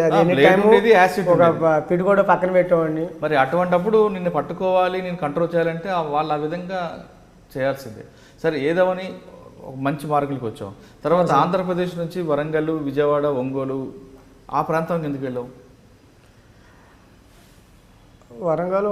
ఒంగోలు అంటే విజయవాడలో ఉండగానే అన్నీ చేసుకొచ్చాను సార్. ఒంగోలు, పాలకోలు, నరసాపురం అంతా 14 జైలు చేశాను సార్. టోటల్ నేను 14 జైలు. ఈ ఉజ్జాంకి 20 సంవత్సరాలు వేసుకున్నాను సార్ జైలు జీవితం. లాకప్పులు అంటే తీసేయండి, అంతకుముందు లాకప్పులు 20 సంవత్సరాలు జైలు జీవితం. 20 సంవత్సరాల్లో జైల్లో ఏం జరుగుతుందో తెలుసు, 20 సంవత్సరాలు బయట ఏం జరుగుతుందో తెలుసు, కోర్టుల్లో కూడా ఏం జరుగుతుందో తెలుసు. ఏంటి అన్నీ తెలుసు. టోటల్గా చట్టం అంతానే చేతిలో ఉంది. చదివింది 2వ క్లాస్ అయినా 2వ క్లాస్ నేను చదవలేదు సార్. అక్కడ వాళ్ళు కూడా చదవలే, కానీ జైలుకి వెళ్ళిన తర్వాత జైల్లో చదివిన తర్వాత చట్టం మీద పూర్తిగా అవగాహన వచ్చింది, ఎందుకంటే ఈ కేసుల ద్వారా. అవును సార్. తర్వాత హైదరాబాద్ ఎప్పుడు వచ్చావు? హైదరాబాద్ వచ్చి తనకు ముందే ఎప్పుడు 2002లో ఫైరింగ్ ఆర్డర్ ఇచ్చిన తర్వాత తనకు నుండి ఇటు వచ్చాను సార్. అంతకుముందు 2-3 చాలాసార్లు హైదరాబాద్ వచ్చి వెళ్ళేవాడు షెల్టర్కి. సొంతంగా ఉంటాం, ఇక్కడ నుండి వెళ్ళి ఎంటర్ చేసుకుని వస్తాం, అలా ఉండేది. తర్వాత ఫైరింగ్ ఆర్డర్ అయిన తర్వాత తణుకులో వెళ్ళి దొరికేసి మళ్ళీ జైలు నుండి బయటకు వచ్చిన తర్వాత ఇక్కడికి వచ్చాను. వచ్చిన తర్వాత ఇక్కడ అమ్మాయిని చేసుకున్నాను అన్నమాట. ఇది బాలనారు. అమ్మాయి నీకు ఎలా పరిచయం? నేను రెంట్కి తీసుకున్నాను సార్. రెంట్కి తీసుకున్నాను. బాలనారులో పత్తినారు ఉంది కదా సార్, పత్తినారులో రెంట్కి తీసుకున్నాను. వాళ్ళ ఫ్యామిలీ బోర్వీలర్లు మొత్తం బోర్వీలర్ పని చేసుకుంటారు. వాళ్ళకి ఏదే ఉద్దేశం తెలియదు, ఏది ఆశం తెలియదు, ఏది కూడా ఈ గొడవలంటే కూడా తెలియదు వాళ్ళకి అసలు యాక్చువల్గా. అలాంటి వాడిని ఇక నాకాడ ఇవి చేసుకున్న తర్వాత నా దగ్గరికి ఎంతోమంది కుర్రోళ్ళు వస్తుండేవాళ్ళు, బిల్లింగ్ మీద పనుకోబెట్టేవాడిని. వాళ్ళు ఏమైనా తెస్తే కాట వేసి చిన్న కాట ఉండేది సార్, కాట వేసి మళ్ళీ సేల్ చేసి ఇచ్చేవాడిని, పంపించేవాడిని. వాళ్ళు ఎవరు అనేది నాకు తెలియనట్టుగా నేను ఎవరు తెలియనాక ఒకవేళ పట్టిస్తే రికవరీ ఇప్పించేవాడిని నేను దొరికినప్పుడు. లేదనుకో సార్, నేను దొరికినా సరే వాళ్ళు కూడా నేనే రికవరీ ఇచ్చేవాడిని. అలా చేసేవాడిని. అందరినీ మనుషులు చూస్తే ఏంటి కాట ఏంటి ఇవన్నీ అడిగితే మా మిసెస్ గోల్డ్ సెకండ్ హ్యాండ్లో దొరుకుతుంది, దాన్ని తీసుకున్నా, అందుకే దానివల్ల రూపం స్క్రాప్ బిజినెస్ చేస్తున్నా, ఇది చేస్తున్నా అని చెప్పి మా మిసెస్కి చెప్పి పెళ్ళైన తర్వాత కామ్ చేశాను సార్. తర్వాత పోలీసు వాళ్ళు ఏం చేశారంటే ఇక అనుకోకుండా ఫ్రెండ్ సెల్ తీసుకొచ్చి ఇచ్చారు సార్. దాంట్లో అది ఎందుకు పనిచేసి డబ్బా ఫోను. నేను అక్కడికి నాకు వద్దురా పడేరా బాబు అంటే పడేయలేదు సార్. అప్పుడులో సెల్ ట్రాప్లు తక్కువ, సెల్ ట్రాప్ అనేది తక్కువ సార్. అది తీసి ఇచ్చాను సార్, మా బామ్మర్దికి ఇచ్చా.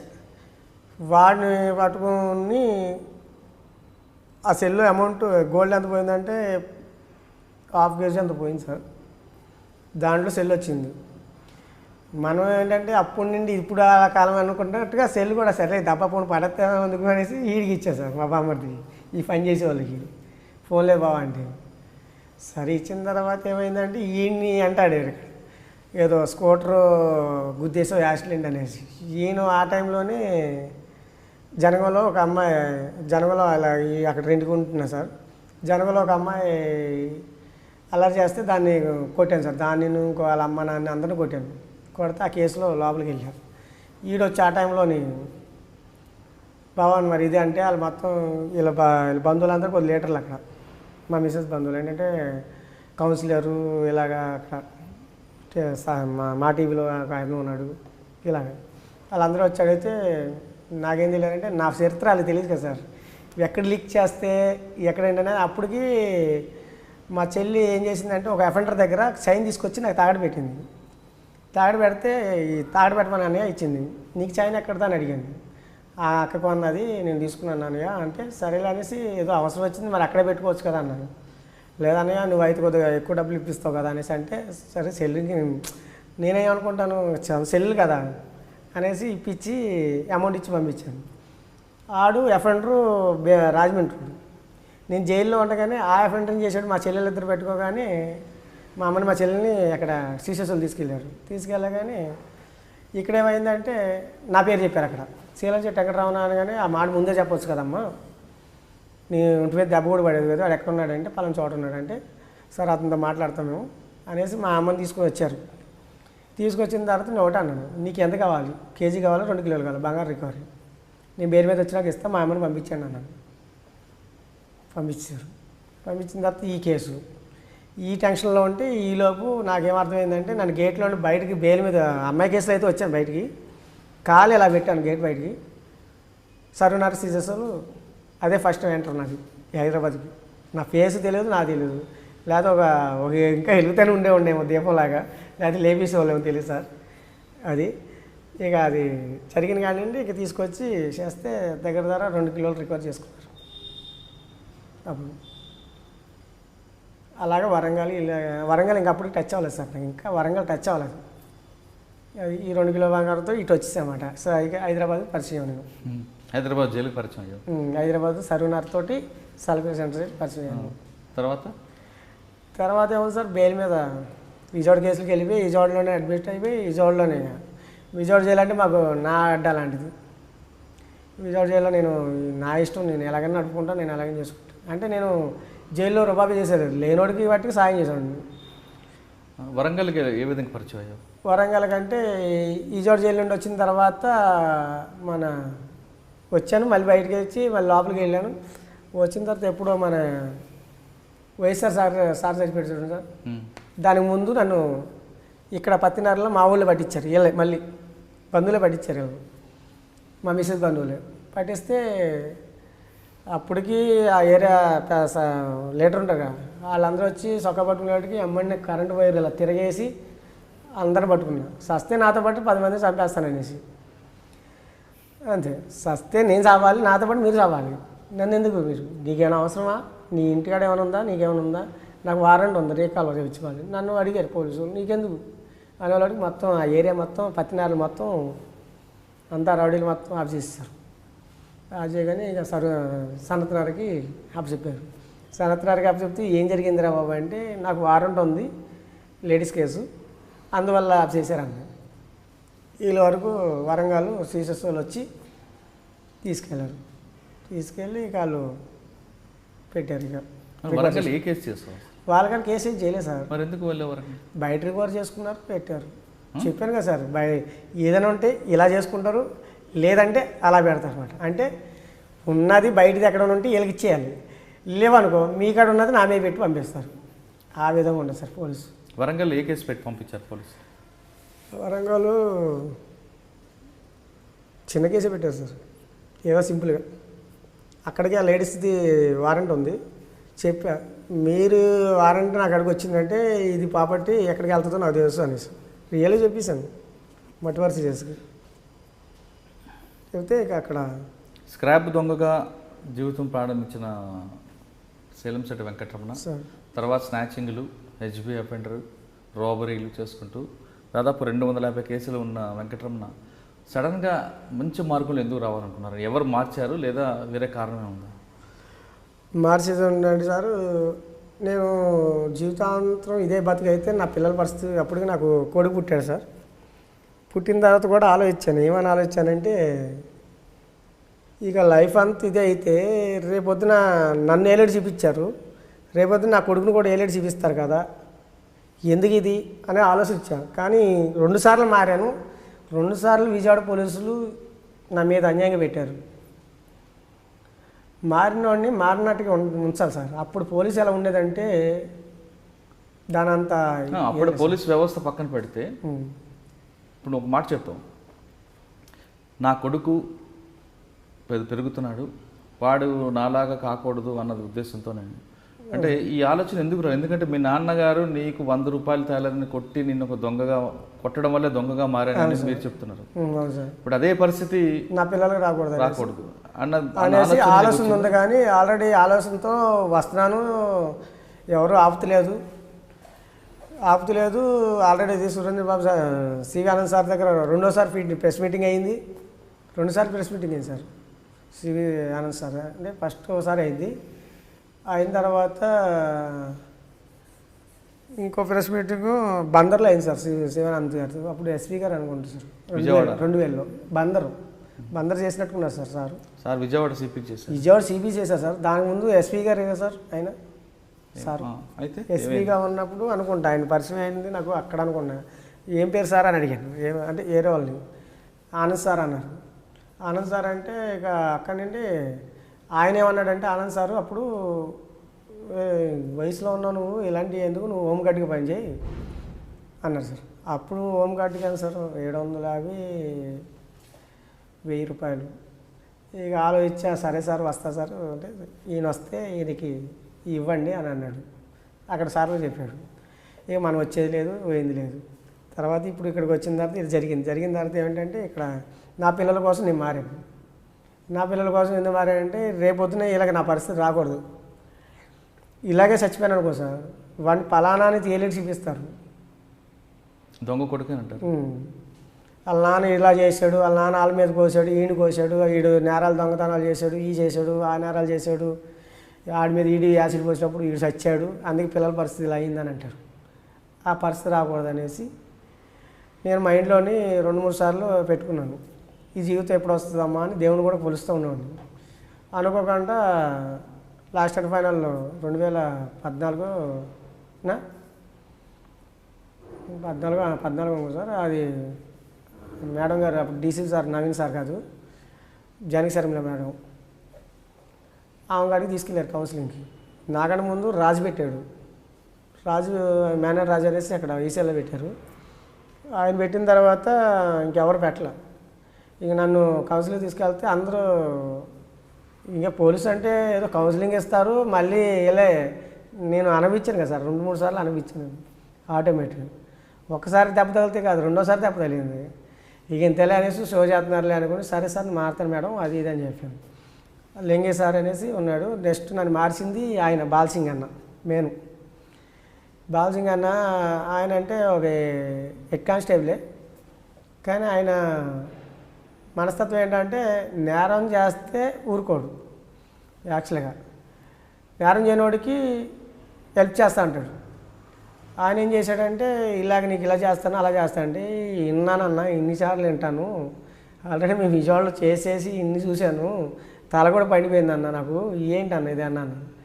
అంటే నువ్వు అక్కడ డిపార్ట్మెంట్ చూసావు, ఇక్కడ డిపార్ట్మెంట్ కూడా చూడు అని అంటే, సరే అన్న మీ ఇష్టం, మారుతానంటే నీ పిల్లల మీద ఒట్టేయమన్నాడు.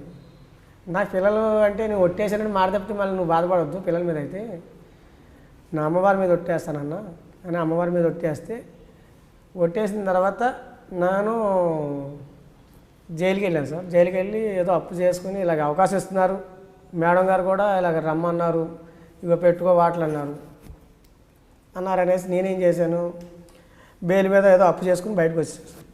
చేసుకుని వస్తే మేడం గారు వెళ్ళిపోయారు. ఈలోపు వచ్చి తర్వాత జైలు నుండి ఫోన్ చేసి వీళ్ళని రమ్మని చెప్పా బయటికి. వచ్చారు, తీసుకొచ్చాడు బాలసింగ్ సార్కి పరిచయం చేశాడు. సరే ఉండన్నాడు లింగయ్య సారు సిఏ. ఉంటే ఇక స్టేషన్లోనే వారం ఉన్నా. ఇక దగ్గర నాకు ఒక 40 కేసులు అప్పటికి ఉన్నాయి సార్. ఇంకా 50 కేసులు ఉన్నాయి అప్పటికి. వాటికి నేను కేసులు తిరగాలి, వారెంట్లు అయిపోయి చాలా ఉన్నాయి, కేసులు తిరగాలి. ఈ విధంగా రన్నింగ్ చేస్తున్నమాట. చేస్తుంటే బాలసింగ్ అన్న చెప్పాడు అనేసి ఇంకా నన్ను వెళ్ళొస్తా. సరే ఓపిక చూస్తున్నారు వాళ్ళు. కరెక్ట్గా 6 నెలల వరకు 5 నెలల వరకు సార్ 5 నెలల వరకు సార్ దగ్గరకు వచ్చాను, సీసెస్ తిరుగుతున్నాను, ఈ ఇంటికి అక్కడ మా మిస్సెస్ ఇంటికి వెళ్తున్నాను, వస్తున్నాను, మళ్ళీ టేస్ట్లో పనుకుంటున్నాను, సీసెస్లో ఇలా తిరుగుతున్నాను. ఈ విధంగా జరుగుతుంది మొత్తం. నీలో మార్పు మంచితనం కొంచెం గమనించిన బాలసింగ్ ద్వారా సివి ఆనంద్ గారి దగ్గరికి వెళ్ళావా? అవును సార్. ఎప్పుడు మరి టీ షాప్ పెట్టించారు? టీ షాపు 2015 8వ తారీఖు 4వ నెల 8వ తారీఖు పెట్టించారు సార్. నువ్వు మారేవని నమ్మిన పోలీసులు నీతో టీ షాప్ పెట్టించి మంచి జీవితం. అప్పుడు కూడా నమ్మలేదు సార్ పోలీసులు నా మీద, కానీ మారేనని అనుకున్నారు, కానీ వీడికి ఒక అవకాశం ఇద్దాం అనేసి. కానీ పోలీసుల నమ్మకాన్ని వమ్ము చేస్తున్నావా లేదా? ఈరోజు కూడా నా వెనక మారిన వాళ్ళు చరిత్ర తెలుసుకోమని సార్, నా చరిత్ర తెలుసుకోమని సార్. ఒక పిట్టి కేసు ఉన్నా సరే అదే పిఎస్ కాడ ఉన్నాం కదా సార్, నేను ఇంతకాలం బతుకుతున్నాను అదే పిఎస్లో. ఈ రోజుకున్న సార్కి కూడా సిఏ సార్కి కూడా చెబితే పిఎస్లో సార్లకి నా పేరు చెప్పచ్చు, నా ఫోటో కూడా జరిగింది తెలియదు ఆయనకి. క్రైమ్లో ఉండి సీసెస్లో ఉన్నాను, దీంట్లో లాండ్రోడ్లో ఉన్నాయండి సార్, తెలియదు. ఓన్లీ ఒక ట్రాఫిక్లో కూడా నేను ఎందుకు అడుగుతున్నానంటే, సార్ నేను అక్కడ పెట్టుకుంటాను సార్ అని అడుగుతున్నాను. ఇప్పుడున్న మన సార్ దగ్గర కూడా వెళ్ళాను సార్ నేను. ఇప్పుడు అది మన భవన్ సార్ కాడ కూడా వెళ్ళాను సార్. మా ఫ్యామిలీని తీసుకుని సార్ ఒక హోమ్ గార్డు ఎదర పెట్టించారు సార్, హోటల్ పెట్టిస్తే అక్కడికి వెళ్ళాను సార్. సార్ నాకు వేరే సార్ ఏంటంటే వాళ్ళు పోలీసు వాళ్ళు కాబట్టి హోమ్ గార్డు సపోర్ట్ చేస్తారని నేనేం చేశానంటే, సార్ నేను అక్కడ తీసి 5 రూపాయల భోజనం పడింది అక్కడ నాకడే. నేను హోటల్ పెట్టినప్పుడు 9,000 నడిచింది సార్ నాకు.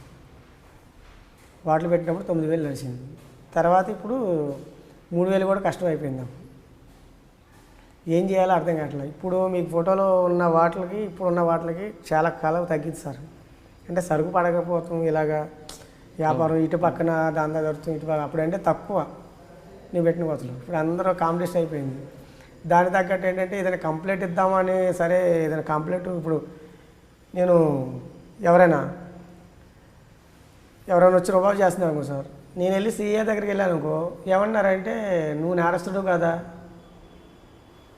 అని ఒక చేస్తే చేయి నేరాలు లేకపోతే లేదు అని చెప్పుకొస్తున్నారు సార్. చెప్పుకొస్తాం వల్ల నాకు కూడా కొద్దిగా టీ షాప్ పెట్టిన తర్వాత కొన్ని ఇబ్బందులు ఎదురయ్యాయని చాలా అయినాయి సార్. అయితే ఇబ్బందులు ఎదురైన తర్వాత ఎందుకు మారేంటారా, మళ్ళీ పాత జీవితంకి వెళ్దాం అనిపించింది ఏమన్నా?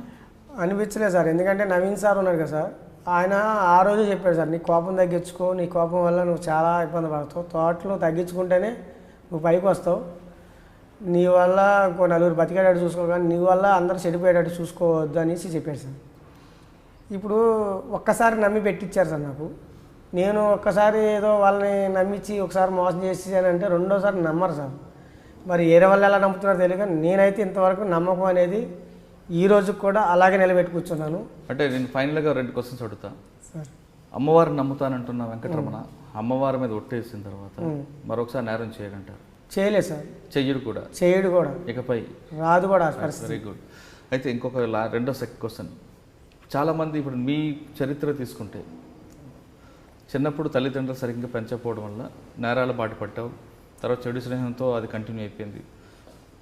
అప్పట్లో కొంతమంది పోలీసు అధికారుల ఒక కుట్రలో కూడా బలైనట్లు కనిపిస్తుంది. ఇప్పుడు అదే పోలీసు అధికారుల యొక్క మార్పుతో నువ్వు మారావు, మంచి దుకాణం అప్పుడున్న డిపార్ట్మెంట్కి ఇప్పుడున్న డిపార్ట్మెంట్కి లేదు సార్. లేదు. కానీ ఇప్పుడు కొంతమంది యువత ఈజీ మనీ కోసం నేరాల బాట పడుతుంటారు. అటువంటి వాళ్ళకి మాజీ నేరస్తుడిగా నువ్వు చెప్పే మెసేజ్ ఏంటి? తెలియదు సార్ వాళ్ళకి. అలా ఏంటంటే ఏదో సింపుల్గా వస్తుంది కదా, మనము దొరకం అనుకుంటారు. 99 రోజులే నాయి, ఒక్కరోజు పోలీసు వాళ్ళది. ఆ ఒక్కరోజు చాలు సార్, మొత్తం నరాలన్నీ లాగుతాయి. 99 రోజులే నేను హ్యాపీగా ఉంటాను. ఆ ఒక్కరోజు చాలు. ఆ 99 రోజులు అంటే తోటలో 100 రోజులు వేసుకోండి. ఇక మిగతా ఎన్ని నెలలు ఉన్నాయి సార్? ఆ నెలలు చాలు వాళ్ళు జైల్లో పెడతాను. అంటే పోలీసులు భయపడి నేరం చేయొద్దంటున్నావా, లేదా మన కుటుంబం వ్యవస్థ వాళ్ళ తల్లిదండ్రులు వాళ్ళు ఏంటంటే ఇప్పుడు కొంతమంది ఈజీ మనీకి వస్తుంది కదా అనేసి సింపుల్గా వెళ్ళి చేస్తున్నాం, ఇలా ఈయన కొడుతున్నాం, ఆని కొడుతున్నాం. ఇప్పుడు ఫస్ట్లో నేను కోసి చేసినాను, కోసాను ఏంటి, ఎనీ టైం అలాగే నడిచాను. ఒంటి మీద కూడా కోతలు ఉంటాయి. అవి సిబి మనీ చూపిస్తుంది సార్ ఏంటి, ఇలాగే ఉంటాయి మొత్తం అని. చిన్నప్పటి నుండి ఏంటంటే అన్ని విధాలుగా అన్నీ బాధలు పడ్డా. కానీ ఈరోజు కష్టం వచ్చినా సుఖపడుతున్నాను. ఒకప్పుడు ఏంటంటే ఇంటి ముందు కాదు, ఈ డోర్ సౌండ్ వినపడినా కూడా ఎవరు వస్తున్నారని భయపడేవాడు. అలాగా సౌండ్ వస్తే భయపడేవన్నమాట, ఎవరు వచ్చారనేసి, మొత్తం ఏంటి రౌండ్ వేస్తారా అనేసి అని భయపడేవాడిని. వీళ్ళకేం చేస్తారు ఇప్పుడున్న వాళ్ళకి ఏంటంటే ఈజీ మని అనుకుంటారు. ఏ రోజుకి దొరక్కంటూ ఉండవు. ఆడి చేస్తే ఆ ఒక్క నేరంతో నిలబెట్టుకొని ఉండాలి, లేకపోతే మూసుకుని కూర్చోవాలి. రెండోసారి మళ్ళీ నేరానికి వెళ్ళకూడదు. వెళ్ళాడా దొరకాల్సింది. ఇంకా ఇంతవరకు నేను చెప్పేది ఏంటంటే నేనేదో ఇలా మారని చెప్తాం కాదు, నేరం చేయొద్దు. కానీ చేస్తే మట్టుకి ఎలా ఉంటుందో నా అనుభవం. నేను పురుగు నీళ్ళలో అన్నంతో సహా తిన్నవాడిని. వీళ్ళకేం తెలిసి ఇప్పుడు ఉన్న వాళ్ళకి ఇప్పుడు మంచిగా దుప్పడెత్తున్నారు, అని చెప్తున్నారు అనుకుంటున్నారు, బెయిల్ మీద వస్తాం అనుకుంటారు. వీడు సంపాదించిందంతా జైలుకి వెళ్తే వీడు పెళ్ళం పెట్టలు అక్కడ తీసుకొచ్చి పెడతారు, లేకపోతే వీళ్ళ అమ్మ బాబా అక్కడికే తీసుకొస్తారు జైలుకి. ఈ కూర్చొని అక్కడ తింటాడు, సగమేమో లాయర్లకి పోతుంది. వీడు మళ్ళీ బెయిల్ చుట్టూ వచ్చిన తర్వాత బెయిల్ చుట్టూ తిరుగుతా సగం దిగుతుంది. ఈ బాగా ఇల్లు తాకట్టు పెట్టుకునో లేకపోతే ఏదో ఒకటి తాకట్టు పెట్టుకుని మళ్ళీ చేయాలి. మళ్ళీ ఇవన్నీ సంపాదించాలని ఈ నేరం చేయాలి. అది ఎంత పరిస్థితి ఎందుకు రావాలి వీడికి? చేయకూడదు. చేయకంటే ఆ ఉన్న దాంట్లోనే మూసుకొని కష్టపడి సంపాదించుకుంటే సంతోషం. ఓకే, నేరం చేయొచ్చు. నెల రోజుల్లో 29 రోజులు నేరం చేయొచ్చు.